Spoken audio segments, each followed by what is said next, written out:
Hi అండి. Welcome to చిన్నారి కథలు తెలుగు. కథ పేరు సాయం. రచయిత సింగరాజు రమాదేవి గారు. నాకైతే పర్సనల్గా ఈ కథ చాలా చాలా బాగా అనిపించింది. ఎందరో మహిళలు ఇలా గుర్తింపు లేక ఇంట్లోనే పరిమితం అయిపోతున్నారు వంటింటికే. అలాంటి వాళ్ళకి స్ఫూర్తినిస్తూ ఈ కథ రాసిన రచయిత గారికి hats off and thank you so much. ఇక కథలోకి వెళ్ళిపోదాము. ఆ మాట విన్నప్పటి నుండి మానసకి మనసంతా చేదుగా అయిపోయింది. ఇండియా నుండి ప్రసాద్ బాబాయ్ ఫోన్ చేసి చెప్పిన విషయాలే బుర్ర నిండా తిరుగుతున్నాయి. అసలు అదంతా నిజమేనా? ఎందుకు ఇలా చేసిందమ్మా? అసలంత అవసరం ఏమొచ్చింది? ఎన్నాళ్ళ నుంచి చేస్తోందో? డబ్బు ఇబ్బందా? నాన్నగారు పోయినా ఫ్యామిలీ పెన్షన్ వస్తూనే ఉంది కదా, సరిపోవట్లేదా ఏమో? తమ మధ్య డబ్బు ప్రస్తావన ఎప్పుడూ రాలేదు. తనకి తమ్ముడికి నాన్నగారు ఉద్యోగం చేస్తుండగానే పెళ్ళిళ్ళు అయిపోయినాయి. వాడు సింగపూర్లో సెటిల్ అయ్యాడు, తను అమెరికాలో. 2 ఏళ్లకోసారి సెలవుల్లో అమ్మ దగ్గరికి వెళ్ళి వస్తూనే ఉంటారు. ఎప్పుడు అమ్మ వాళ్ళు ఇబ్బందులో ఉన్నట్టు అనిపించలేదు. పైగా వెళ్ళినప్పుడల్లా తనకి పిల్లలకి ఏదో ఒకటి కొనివ్వటం, బట్టలు పెట్టడం అంతా మామూలే. చిన్నప్పటి నుండి తమకు ఆర్థిక ఇబ్బందులు ఏవీ లేవు. కనీసం తనకు తెలిసినంత వరకైనా లేవు. మరి ఏమిటిది? ఆలోచిస్తున్న కొద్దీ మనసంతా గజిబిజిగా ఉంది. మనోజ్కి తెలుసా? తెలిసి వాడు ఏమీ చేయకుండా ఊరుకున్నాడా? అసలు వాడు అమ్మకి డబ్బు ఏమైనా పంపుతున్నాడా? డబ్బు ఇబ్బంది వల్లేనా? ఛా, ఇది తెలిస్తే అందరూ ఏమనుకుంటారు? తమని తిట్టిపోసుకోరు? అమ్మతో వారానికి 3 సార్లు ఫోన్లో మాట్లాడుతూనే ఉంటుంది తను. అమ్మ ఎప్పుడు ఒక్క మాట కూడా అనలేదు. బాధపడినట్లు కూడా అనిపించలేదు మరి. లేక తనే తెలుసుకోలేదా? తన గోలలో తను ఉండి పట్టించుకోలేదా? మానసకి బాధ, అవమానం మనసంతా నిండి మెల్లిపెడుతున్నాయి. వెంటనే ఫోన్ చేసి అడుగుదామంటే ఏమి వినాలో అని భయంగా ఉంది. తమ్ముడికి చేసి మాట్లాడదామంటే వాడికి అసలు విషయం ఎంతవరకు తెలుసో తెలియదు. మర్నాడు అమ్మే ఫోన్ చేసింది మానసకి. చాలా ఉత్సాహంగా మాట్లాడింది. పిల్లల గురించి అడిగింది. అమ్మ అడిగిన వాటికి అన్యమనస్కంగానే జవాబులు చెప్తూనే ఉంది మానస. అడగాలి అనుకున్న విషయం ఆమె గొంతు దాటి బయటకు రావటం లేదు. ఆఖరికి అమ్మ ఇక ఉండనా మరి అంటుంటే మెల్లగా అమ్మా అంది. ఒక్క క్షణం అవతలి వైపు నిశ్శబ్దం. తర్వాత చెప్పమ్మా అంది అమ్మ. మొన్న బాబాయ్ ఫోన్ చేశాడు, మెల్లగా మొదలుపెట్టింది. అమ్మ ఊహించినదే అనుకుంటూ నిట్టూర్పు వదులుస్తూ ఏమన్నాడు అడిగింది. మేమంతా చచ్చామనుకున్నావా అమ్మా? ఏం మాతో ఒక్క మాట కూడా అనలేదు? మనోజ్ ఏమీ పంపకపోతే నాకైనా చెప్పలేకపోయావా? ఎంతో సౌమ్యంగా మెల్లగా అడుగుదామని ప్లాన్ చేసుకున్నది కాస్త కోపం, ఏడుపు కలిగిన గొంతుతో ఒక్కసారిగా అడిగేసింది మానస. ఏంటమ్మా నువ్వు అంటున్నది? పంపటమేమిటి? తల్లి భవానీ గొంతులో అయోమయం. అదేనమ్మా, నీకు డబ్బు ఇబ్బంది ఉంటే మాకు చెప్పొచ్చు కదా. అయినా నీ కొడుకు లక్షల్లో సంపాదిస్తున్నాడు. ఏం ఆ మాత్రం పంపలేడా? లేక అక్కడ వాడు కొన్న ఆస్తులకి ఈఎంఐ కట్టడానికి సరిపోతుందా వాడి జీతం? గుక్క తిప్పుకోకుండా అక్కస్సు అంతా వెళ్ళగొక్కింది మానస. మను, నువ్వు ఏమంటున్నావో నాకు అర్థం కావట్లేదే. అసలు నీకు నాకు డబ్బు ఇబ్బంది అని ఎవరు చెప్పారు? నెల నెలా వచ్చే మీ నాన్నగారి పెన్షన్ నాకు బాగానే సరిపోతుంది. నా ఒక్కదాని ఖర్చు ఎంతని? నాకు నువ్వు పంపక్కర్లేదు, నీ తమ్ముడు అంతకన్నా పంపక్కర్లేదు. భవానీ స్వరం కాస్త తీవ్రంగానే వినపడింది. ఆ స్వరానికి మానస కాస్త తగ్గి, మరి బాబాయ్ అలా చెప్పాడేమిటి? కొంచెం సంశయంగా అడిగింది. ఏమని చెప్పాడు? అది నువ్వు నలుగురు ఇళ్ళలో వంటలు చేస్తున్నావని, ఆ మాటలు అట్టుంటేనే ఎలాగో అనిపిస్తుండగా ఎలాగోలా అనేసింది.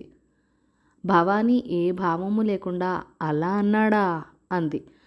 అబ్బా ప్లీజ్ చంపకమ్మా, అసలు విషయం ఏమిటో చెప్పు. నాకు విన్నప్పటి నుండి మనసులో లేదు. ఎంత బాధగా ఉందో తెలుసా? నిజమేనా అది? ఆతృతగా అడిగింది మానస. నిజమే, స్థిరంగా అంది భవానీ. వంట వరకు నిజమే, కాకపోతే నలుగురు ఇళ్ళకి నేను వెళ్ళి చెయ్యట్లేదే. నా ఇంట్లో నేను చేసింది నలుగురు వచ్చి తీసుకుని వెళ్తున్నారు. అంటే ఇంట్లో మెస్ లాంటిది ఏదైనా పెట్టావా? మానసకి అయోమయం అంతకంతకీ పెరుగుతోంది. మను, నన్ను అసలు చెప్పనిస్తావా? కాసేపు నువ్వు ఆందోళన పడకుండా, అడ్డు ప్రశ్నలు వేయకుండా వింటాను అంటే వివరంగా చెప్తాను అని చెప్పటం మొదలుపెట్టింది భవానీ. కొన్నాళ్ల క్రితం పక్క ప్లాటు ప్రీతి లిఫ్ట్ తెరుచుకొని వాళ్ళ ఇంటి వైపు వెళ్తూ హలో ఆంటీ అని పలకరింపుగా నవ్వింది. అప్పుడే సాయంత్రం వంట ముగించి టీవీ ముందు కూర్చున్న నేను హాల్లో బాగున్నావా ప్రీతి అంటూ పలకరించాను.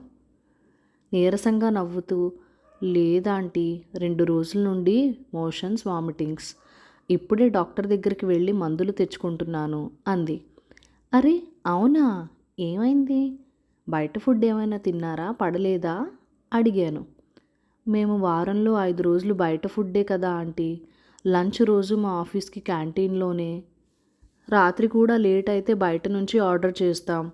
అసలు 4 రోజుల నుండి ఏమి చూసినా కడుపులో తిప్పుతోంది చెప్పుకొచ్చింది. ప్రీతి వాళ్ళ ఆయన ఇద్దరూ సాఫ్ట్వేర్ ఉద్యోగులే. రోజుకి కనీసం 14 గంటల పని, హడావుడి జీవితాలు. అయ్యో, నేను ఇందాక కాస్త కరివేపాకు కారపొడి చేశాను, నోటికి రుచిగా ఉంటుంది, కాస్త ఇవ్వనా అన్నాను. ఇవ్వండి ఆంటీ ఆశగా అంటూ నాతో పాటే లోపలికి వచ్చింది ప్రీతి. ఒక చిన్న స్టీల్ బాక్స్లో వేసిచ్చాను. థ్యాంక్స్ ఆంటీ అంటూ, అబ్బా ఎంత నీట్గా ఉంది ఆంటీ ఇల్లు, వంటిల్లు అయితే మరీ అంది. పాడు చేయటానికి ఎవరున్నారని, నేను ఒక్కదాన్నే కదా అన్నాను. అయినా కూడా మా ఇల్లు చూడాలి, వార్ జోన్ లాగా ఉంటుంది అంది. మీరిద్దరూ బయటికి వెళ్తారు, పైగా మీ ఇంట్లో చిన్న పాప కూడా కదా, మీకు టైం ఎక్కడ దొరుకుతుంది, సర్ది చెప్పినట్లు అన్నాను. నిజమే ఆంటీ అని నిట్టూరుస్తూ, వస్తా ఆంటీ అని మళ్ళీ థ్యాంక్స్ చెప్పి వెళ్ళిపోయింది ప్రీతి. తను వెళ్ళిపోయాక సీరియల్ చూస్తున్న ప్రీతి మాటలపైనే ఉంది నా ధ్యాసంతా. కోటి విద్యలు కూటి కొరకే అన్నారు, కానీ ఇప్పటి విద్యలు, ఉద్యోగాలు, డబ్బులు తెచ్చిపెట్టినా కూటికి టైం లేకుండా చేస్తున్నాయి. వచ్చిన జీతాలతో కార్లు, ప్లాట్లు, ఖరీదైన వస్తువులు కొంటున్నారు, కానీ ఆ కొన్న వాటిని అనుభవించే తీరికే లేదు. కడుపుకింత కమ్మగా తినే సమయం అసలే లేదు. ఏమిటో అనుకున్నాను. మర్నాడు పగలంతా ప్రీతి కనబడనే లేదు. వాళ్ళ ఫ్లాట్ తలుపు తీసినట్టే అనిపించలేదు. సాయంత్రం అనుకుంటా మళ్ళీ వచ్చింది. ముందు రోజు నేను ఇచ్చిన స్టీల్ డబ్బా పట్టుకుని, ఎలా ఉంది ప్రీతి, తగ్గిందా పలకరించాను. పర్వాలేదు ఆంటీ, ఇవాళ కొంచెం బెటర్. ఒక్కరోజుకే పీక్కుపోయిన మొహంతో అంది. టీపాయ్ మీద స్టీల్ డబ్బా పెట్టి సోఫాలో కూర్చుంటూ, ఆంటీ కారపొడి ఎంత బాగుందో, 2 పూటలు దాంతోటే తిన్నాను. మా వాళ్ళిద్దరూ నాతో పోటీకొచ్చి మొత్తం లాగించేశారు. మా చిన్నది కూడా అదే తింది. రాజు అయితే ఆంటీని అడిగి రెసిపీ రాసుకుని రా అని చెప్పాడు, గలగలా చెప్పుకొచ్చింది. అయ్యో, నేను కొంచెమే చేశాను, మళ్ళీ చేసిస్తాలే నవ్వుతూ అన్నాను. కాసేపు కబుర్లు చెప్పి వెళ్ళిపోయింది. ఆమె మాటల్లో నాకు అర్థమైనది, ఇంటర్ నుండి ప్రీతి చదువు అంతా హాస్టళ్లలో సాగింది. క్యాంపస్ సెలక్షన్లోనూ ఉద్యోగం, హాస్టల్ నుండి పీజీ అకామిడేషన్లోకి, అక్కడ మెస్సు భోజనమే. ఇప్పుడు ఈ సంసారం, ఇంటి పని, వంట పని, పాప పనితో సతమతమైపోతోందని. పైగా వంట అస్సలు అలవాట్లేదట. మీరు ఎలా చేస్తారా ఆంటీ ఇంత బాగా, నాకు కూడా నేర్పించండి అంటూ ప్రీతి ఒకటే అనటం. నవ్వొచ్చింది నాకు. పొద్దున్న లేస్తే వంట చేయటంలోనే గడిచిన జీవితం నాది. 12-13 ఏళ్ల నుండి అమ్మకి వంటలో సాయపడేదాన్ని. పెద్ద కూతుర్ని కదా. ఇక పెళ్ళాక అత్తగారింట్లోనూ పెద్ద సంసారమే. అత్తగారు, మామగారు, మరదళ్ళు, ఆడపడుచు. ఆయన పెద్ద అవటంతో అందరి పెళ్ళిళ్ళు మా తర్వాతే అయినాయి. పెద్ద కోడలిగా బాధ్యతలు బాగానే ఉండేవి. పైగా అందరూ భోజన ప్రియులు. అంతమంది ఇష్టాయిష్టాలు గమనిస్తూ ఎక్కువ రకాలే వండాల్సి వచ్చేది. అలా అవసరం కొద్దీ వంట బాగా అలవాటైపోయింది. తిన్న వాళ్ళందరూ కూడా నా వంట అద్భుతంగా ఉందని మెచ్చుకునేవారు. నేను వంట ఆసక్తిగా చేసేదాన్ని. మరదళ్ళు, ఆడపడుచులు పెళ్ళిళ్ళు అయిపోయి వెళ్ళేలోపు మాకు పిల్లలు పుట్టడం, వేరేసి కుటుంబ సభ్యుల సంఖ్య దాదాపు మళ్ళీ అంతే. ఇక పిల్లలు పెద్దయి వాళ్ళ పెళ్ళిళ్ళు, పురుళ్ళు, పుణ్యాలు, ఏనాడు వంటింటికి నాకు రెస్ట్ ఉండేదే కాదు. అలాంటిది పిల్లలు ఫారెన్లో సెటిల్ అవ్వటం, 1.5 ఏళ్ల క్రితం ఈయన పోవటం, ఇన్నాళ్లకు ఇలా ఒంటరిగా ఒక్కదానికే వండుకోవాల్సి వస్తుంది. నిట్టూర్పుతో ఆలోచనలు కట్టిపెట్టి లేచాను. మర్నాడు కాస్త నిమ్మకాయ ఊరగాయ తీసి చక్కగా పోపు వేసి మంచి మిరియాల చారు పెట్టి 2 తీసుకెళ్లి ప్రీతికిచ్చాను. తెగ ఆనందపడిపోయారు వాళ్ళు. ఒక్కదానికి వండుకోవటానికి ఆసక్తి లేక ఏదో ఇంత ఉడికేసుకొని తింటున్న నాకు వాళ్ళకి అలా వండి ఇవ్వటం, వాళ్ళు దానిని పరమానందంగా తినటం ఎంతో తృప్తినిచ్చింది. నేను ఆ వాళ్ళ తృప్తిగా తిన్నాను. అలా వారంలో 1-2 సార్లు వాళ్ళకి ఏదో ఒకటి చేసివ్వటం అలవాటైపోయింది. వాళ్ళ చిన్నది ఈరా కూడా, అమ్మమ్మ ఇవాళ ఏం చేసావు, చారు పెట్టావా అంటూ మన ఇంట్లో తిరగడం మొదలుపెట్టింది. ఇంతలో ప్రీతి ఒకరోజు ఒక శుభవార్త తెచ్చింది. తను మళ్ళీ తల్లి కాబోతోందట. నేను సంతోషపడి ఏం తినాలనున్నా కోరిక కలిగినా మొహమాట పడకుండా నాకు చెప్పమన్నాను. ప్రీతి వాళ్ళ అమ్మ అప్పుడు ఆస్ట్రేలియాలో ఉంది. ప్రీతి చెల్లెలు మొదటి కాన్పు కోసమని. తను చెమర్చిన కళ్ళతో అలాగే aunty, thank you so much అంది. కానీ అనుకోకుండా తనకి తర్వాతి నెలలో వచ్చిన కొన్ని కాంప్లికేషన్స్తో 1-2 నెలలు జాగ్రత్తగా ఉండాలని అన్నారు. బెడ్ రెస్ట్ తీసుకోమన్నారు. వాళ్ళకి ఇంకా ఇబ్బంది అయింది. వంటరాని ఆ అబ్బాయి తిప్పలు పడుతూ వండటం, కుదరని రోజు బయట తేవటం, అది ఆ అమ్మాయికి సహించక తినకపోవటం. ఇలా వాళ్ళు తిప్పలు చూసి నా వంటతో పాటు మీకు కూడా నేనే చేసి పెడతాను కొన్ని రోజులు, మీరు అవస్థ పడకండి అన్నాను. ఓహో, బాగుందమ్మా, వాళ్ళకి ఫ్రీగా చాకరీ చేసి పెడతానన్నావన్నమాట. మధ్యలో ఆపి మానస ఉక్రోషంగా అంది. ఆగాగు, మొత్తం విను అంటూ చెప్పబోయిన భవానీతో బబ్లు స్కూల్ నుంచి తీసుకొచ్చే టైం అయిందమ్మా, తర్వాత మాట్లాడదాం అని ఫోన్ పెట్టేసింది మానస. ఫోన్ పెట్టేసిన భవానీ మనసులో అవే ఆలోచనలు కొనసాగాయి. నిజానికి ప్రీతి వాళ్ళు చాలా మొహమాట పడిపోయారు. వద్దా ఆంటీ, పెద్దవాళ్ళు, మిమ్మల్ని ఇబ్బంది పెట్టలేం అన్నారు. తనే పెద్దదాన్ని, నాకొక్కదానికే పని లేక బోరు కొడుతోంది అంటూ మొత్తానికి ఒప్పించింది. కానీ సరుకులు కూరగాయలు అన్నీ మేమే తెచ్చి పెడతాం, ప్లీజ్ కాదనకూడదు అన్నారు. తను కొంత తర్జన భర్జన తర్వాత సరేనంది. అలా మొదలు పెట్టిన తన సాయం తమ మధ్య ఒక అనుబంధంగా అయిపోయింది. కాస్త కుదుటపడ్డ ప్రీతి రోజు వచ్చి కూర్చొని కబుర్లు చెప్తూ మర్నాటికి కావలసిన కూరగాయలు తరిగి పెట్టేది. ఈరా అక్కడే కూర్చొని హోంవర్క్ చేసుకునేది. తను ఒంటరితనము, నిర్లిప్తత వదిలిపోయి ఉత్సాహంగా అనిపించసాగింది. రోజుకొక కొత్త రకం చేస్తూ ఈరాని ఆశ్చర్యపరుస్తూ ఉండేది. ఆంటీ, మీరు మమ్మల్ని బాగా స్పాయిల్ చేసేశారు, ఇక మిమ్మల్ని వదలం అనేవాడు రాజు. ఇది చూసిన కింద ఫ్లోర్ శ్రేయ, ఆంటీ నాకు వంట నేర్పించండి ప్లీజ్ ఆంటీ, మీ దగ్గర అసిస్టెంట్గా ఉంటా అంటూ తమలో కలిసిపోయింది. వాళ్ళ ఇంట్లో కూడా ముగ్గురే, శ్రేయ, ప్రీతి ఇద్దరూ చేరి ఒక వారం పాటు రకరకాలుగా నచ్చజెప్పి నేను చేస్తున్న సాయానికి ప్రతిఫలం ఉండాల్సిందే అంటూ బలవంతాన్న తన అకౌంట్లో నెలకింత అని వాళ్లే డబ్బులు వేయడం మొదలుపెట్టారు. తను ససేమీరా వద్దంది. నేను కేవలం ఒక మనిషిగా సాయం చేస్తున్నాను, దానికి వెలకట్టద్దు అంది. ఆంటీ, మీ టాలెంట్ మీకు తెలీదు, దానికి మేము అసలు వెల కట్టలేం, అది మా గురుదక్షిణ అనుకోండి అన్నారు వాళ్ళు. మేము ఆఫీస్లో వర్క్ చేస్తే శాలరీ వస్తుంది, ఇంటి పనికి మాత్రం వాల్యూ ఎందుకు లేదు, ఉండాలి కదా ఆంటీ, మీ శ్రమని ఎవరు ఎక్స్‌ప్లాయిట్ చేయకూడదు అంది ప్రీతి. నాకు వాళ్ళ మాటలు కొత్తగా అనిపించినా ఆలోచనలో పడేశాయి. రోజు సాయంత్రం ఇద్దరూ వచ్చి పాపం కబుర్లు చెప్తూ మర్నాడు వంటకి నాకు కావాల్సిన కూరలు తరిగి, టిఫిన్కు పిండి ఏమైనా రుబ్బాల్సి ఉంటే రుబ్బి అన్నీ రెడీగా పెట్టి వెళ్ళేవాళ్ళు. ప్రీతిని వద్దని శ్రేయాని ఎక్కువగా చేసేది. శ్రేయ కూతురు పింకీ వాళ్ళ ఇంట్లో ఉన్న బ్లాక్ బోర్డ్ ఒకటి తెచ్చి గోడకి తగిలించింది. ఈరా తను కలిసి దాని మీద 2 days మెనూ అని రాసి దాని కింద ఈరోజు వంటకాలన్నీ రాసి పెట్టేవాళ్ళు. పక్కనే ఆ కూరగాయల బొమ్మలు గీసేవాళ్ళు. ఇద్దరూ చిన్నవాళ్లే. ఒక్కొక్క వంటకి వాళ్ళు ఇంగ్లీష్లో రాసే స్పెల్లింగ్స్ చూసి మేము తెగ నవ్వుకుంటూ ఉండేవాళ్ళం. వాళ్ళు 4 నెలలు డబ్బులు అకౌంట్లో వేస్తున్నా ఎందుకో తీయబుద్ధి కాలేదు. అకౌంట్లో బ్యాలెన్స్ చూసుకుంటే ఎంత చిత్రంగా, ఉద్వేగంగా అనిపించిందో. నా జీవితంలో మొట్టమొదటి సంపాదన, 60 ఏళ్ల వయసులో అచ్చంగా నాదే అన్న డబ్బు. ఎందుకో తెలీదు, కొంత గిల్టీగా కూడా అనిపించింది. పిల్లలకు ఇప్పటి వరకు ఏం చెప్పలేదు, కానీ ఇవాళ మనువుతో ఇవన్నీ పంచుకున్నాక మనసు తేలికగా ఉంది. ఆలోచన నుంచి తేరుకున్న భవానీ ఫోన్లో చెప్పలేకపోయినా ఈ విషయాలన్నీ వివరంగా రాసి మెయిల్ పెట్టింది మానసకి. మెయిల్ చదివిన మానస మర్నాడు తల్లికి ఫోన్ చేసింది. ఇదంతా మాతో ఒక్క మాట కూడా ఎందుకు అనలేదమ్మా నువ్వు, మానస మెల్లగా అడిగింది. ఈసారి ఆమె గొంతులో ఆపేక్షణ లేదు. భవానీ దీర్ఘంగా నిట్టూర్చింది. మీరు దీనికి ఎలా స్పందిస్తారో అర్థం కాలేదు. మాటల్లో చెబితే మీ బాబాయ్ అన్నట్టు చేసేది వంట పనే, అయితే అసలు ఆ పనికైనా ఎందుకు అవమానపడాలి? సరైన రీతిలో అర్థం చేసుకుంటే అది ఒక ఉద్యోగమే. ఎక్కడో దూరాన ఉన్న మీకు ఈ నేపథ్యం అంతా చెప్తే తప్ప అర్థం కాదు. అప్పుడు కూడా నచ్చకపోవచ్చు. మీ నాన్న ఉన్నప్పుడు కూడా నేను ఏది చెప్పాలన్నా 100 సార్లు రిహార్సల్స్ చేసుకుని చెప్పేదాన్ని. దేనికి కోపం వస్తుందో తెలిసేది కాదు.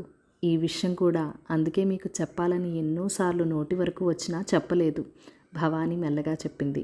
వింటున్న మానసని కొత్త ఆలోచనలు ఎన్నో ఒక్కసారిగా ఉక్కిరి బిక్కిరి చేశాయి. అసలు అమ్మ వైపు నుండి ఎప్పుడైనా ఆలోచించామా? అమ్మగా కాకుండా ఒక వ్యక్తిగా తనని అర్థం చేసుకునే ప్రయత్నమన్నా చేశామా? పైగా బయట హోటళ్ళలో, టీవీ షోస్లో, యూట్యూబ్లో షెఫ్ ఇచ్చే గౌరవం వీళ్ళకి ఎందుకు ఇవ్వము? వంటలక్క అని ఎందుకు చులకనా? మానస అంతరంగాల్లో ఎన్నో భావాలు, సందేహాలు. మానస ఏమీ అనకపోయేసరికి అవతల వైపు నుండి భవానీ హలో హలో అంటోంది. తేరుకున్న మానస తడబడుతున్న గొంతుతో సారీ అమ్మా, నేను కూడా నిన్ను సరిగ్గా అర్థం చేసుకోలేదు అని మళ్ళీ కానీ అమ్మా, ఇంత ఎక్స్ట్రా పనితో నీ ఆరోగ్యం పాడైతే వాళ్ళు వచ్చి నీకు చేస్తారా? అప్పుడు ఎంత కష్టం? మానస ఇంకా సమాధాన పడలేకపోతోంది. నాకు మొదట్లో ఆ భయం వేసింది, కానీ చిత్రంగా ఆ పని మొదలుపెట్టాక నాకు నీరసం, నిర్లిప్తత అన్నీ వదిలిపోయి కొత్త ఓపిక వచ్చింది. ఇది వరకు పొద్దున్న లేచి ఏం చేసేదుందిలే అని బద్ధకంగా అనిపించిన నాకు ఇప్పుడు ఎప్పుడెప్పుడు లేద్దామా అనిపిస్తుంది. పైగా ఈ మధ్య 1-2 రోజులు నాకు కాస్త నలతగా ఉన్నప్పుడు శ్రేయ, ప్రీతి నా గురించి తీసుకున్న శ్రద్ధతో నాకు ఆ భయం కూడా పోయింది. వాళ్లే కారులో డాక్టర్ దగ్గరికి తీసుకువెళ్ళి చూపించి ఆంటీ మీకు మీ కిచెన్కి కంప్లీట్ రెస్ట్ అంటూ బాగయ్యేదాకా వాళ్లే వండి తెచ్చిపెట్టి తోడుగా ఉన్నారని చెప్పింది భవానీ. అవునా, నువ్వు మా దగ్గర చాలానే దాచవమ్మా నిష్ఠూరంగా అంది మానస. భవానీ వెంటనే అయ్యో మను, మీ నుంచి దాచాలని కాదు తల్లి, అంత దూరంలో ఉన్న మిమ్మల్ని ఇబ్బంది కానీ కంగారు కానీ పెట్టకూడదని మాత్రమే నొచ్చుకుంటూ అంది. కానీ ఒకందుకు సంతోషంగా ఉందమ్మా, నేను తమ్ముడు ఇద్దరం దగ్గరలో లేము. డాడీ పోయాక నువ్వు ఒంటరిగా ఎలా ఉంటున్నావో నన్న దిగులు ఉండేది. ఇప్పుడు నువ్వు ఇవన్నీ చెప్తుంటే హ్యాపీగా ఉందమ్మా. అసలు ఆ ప్రీతి శ్రేయ ఎవరో నేను కూడా చూడాలి, మాట్లాడాలమ్మా. చెప్పాలంటే మా ప్లేస్ వాళ్ళు లాగేసుకున్నారు కదా, ఒకంత అసూయగా అంది మానస. భవానీ నవ్వి అదేమీ లేదు, మీ స్థానం మీదే మను, నువ్వు మనోజ్ నా ప్రాణం అంటూ నాకు కూడా ఇవాళ ఒక పెద్ద భారం దిగిపోయింది. ఇన్నాళ్ళు దాచుకున్నది నీకు చెప్పేశాను, ప్రాణం తెరిసిపడినట్టు ఉంది అంది. మానసకి తల్లిని కొత్తగా చూస్తున్నట్టు అనిపించింది. ఇద్దరి మధ్య కొత్త అవగాహనతో దగ్గరతనం పెరిగినట్టు అనిపించింది. ఇప్పుడు మానసకి ప్రీతి, శ్రేయ ఇద్దరు ఫేస్బుక్ ఫ్రెండ్స్. వాట్సాప్లో, ఫేస్బుక్లో వాళ్ళతో మాట్లాడుతూనే ఉంటుంది. ఒక 15 రోజుల తర్వాత అమ్మతో కాన్ఫరెన్స్ కాల్ మాట్లాడుతోంది. మానస, తమ్ముడు, మరదలు కూడా ఉన్నారు కాల్లో. ఇటు అమ్మ పక్కన శ్రేయ, ప్రీతి. అందరి ముఖాల్లో ఒక సంతృప్తి, ఉత్సాహం. శ్రేయ, ప్రీతి ఇద్దరూ పోటీ పడి చెప్తున్నారు మానసకి, మనోజ్కి ముందు రోజు ఆదివారం వాళ్ళు చేసిన కార్యక్రమం గురించి. ఆంటీ నిజంగా అన్నపూర్ణ, మా అందరికీ నిజంగా ఇన్స్పిరేషన్. అంకుల్ బర్త్ యానివర్సరీ సందర్భంగా మా ఇళ్ల దగ్గర బస్తీ వాళ్ళకి మొత్తం 60 మందికి వండి పెట్టారు తెలుసా, ప్రీతి ఉత్సాహంగా చెప్తోంది. అది కూడా మొత్తం తన సొంత శాలరీ డబ్బులతో.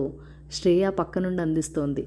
అమ్మ చిరునవ్వుతో వాళ్ళ మాటలు వింటూ, పాపం కిందటి ఏడాది ఈ లాక్డౌన్ వల్ల వాళ్ళ చేతిలో పని లేదు, పైసలు లేవు, తినటానికి తిండి కూడా లేదు. అందుకే నాన్న పేరు చెప్పి వాళ్ళకి ఒక్క పూటైనా తిండి పెడదామని అనిపించింది. చెప్తున్న అమ్మ ముఖంలో బోల్డ్ ఎంత సంతృప్తి. రియల్లీ గ్రేట్ అమ్మా, యూఆర్ రియల్లీ గ్రేట్ ఉద్వేగంగా అంటున్నాడు మనోజ్. మేము ఇలా మొదలు పెట్టేసరికి అపార్ట్మెంట్లో చాలామంది మేము కూడా హెల్ప్ చేస్తామన్నారు. సో ఈ కార్యక్రమం ఎవ్రీ మంత్ చేద్దామనుకుంటున్నాం ప్రీతి చెప్పింది. ఆంటీకి ఇక్కడ ఫ్యాన్స్, హెల్పర్స్ చాలామంది తయారయ్యారు. ఆంటీ సూపర్వైజ్ చేస్తే చాలు, మేము వండేస్తాం అంటున్నారు శ్రేయ నవ్వుతూ చెప్తోంది. అత్తయ్య, మీరొక ఫేస్బుక్ పేజ్ స్టార్ట్ చేయాలి, కోడలు కావ్య అంటోంది. నాకెందుకు కావ్య అవన్నీ, చిన్నగా నవ్వుతూ అని. అది కాదు కానీ పిల్లలు ఒక మంచి పని మొదలు పెడితే అందరూ ఎలా కలిసొస్తారో అర్థమైంది. వాళ్ళ ఆకలి తీర్చడానికి చేతనైనంత సాయం చేద్దామనిపిస్తోంది చెమర్చిన కళ్ళతో అంది భవానీ. వింటున్న మానస తల్లిని అబ్బురంగా చూస్తోంది. తమ కుటుంబానికే పరిమితం చేసిన అమ్మ ప్రతిభ, నైపుణ్యం ఈరోజు 10 మందికి ఉపయోగపడుతున్నాయి. తనకంటూ సంపాదన మొదలైందని అమ్మ సొంతానికి ఖర్చు పెట్టుకుందాం అనుకోలేదు. ఏ బంగారమో కొంటానని అనలేదు. తను తన సంసారం అనే బంధాన్ని దాటేసి విశాల ఆకాశాల దిశగా రెక్కలు చాచి పరుగులు తీస్తోంది. పరిధి విస్తరించుకొని కొత్త గుర్తింపు పొందుతోంది. మానసకి అంతా కలలాగుంది. అమ్మ ఆమెను ఆశ్చర్యపరుస్తూనే ఉంది. మనసులోనే అమ్మకి మరొక్కసారి వందనాలు తెలుపుకుంది. ఆ తర్వాత వారానికి వచ్చిన మదర్స్ డే సందర్భంగా అమ్మ ఫోటో ఫేస్బుక్లో పోస్టు చేసిన Manasa, earning at the age of 60s and spending it, I'm proud of you mom. అని కామెంట్ పెట్టింది. ప్రీతి శ్రేయ ఇద్దరు లైక్ కొట్టారు, వాళ్ళతో పాటు అనేక వందల మంది. అన్నట్టు బాబాయ్ లైక్ కొట్టలేదు కానీ పిన్ని లైక్ కొట్టింది. కొట్టడమే కాదు, మీ బాటలో నడవాలనుంది అక్కయ్య గారు అని కామెంట్ కూడా పెట్టింది. ఈ కథ మీకు నచ్చినట్లయితే కనుక లైక్ చేయండి, షేర్ చేయండి, మన ఛానల్కి సబ్స్క్రైబ్ చేసుకుని సపోర్ట్ ఇవ్వండి.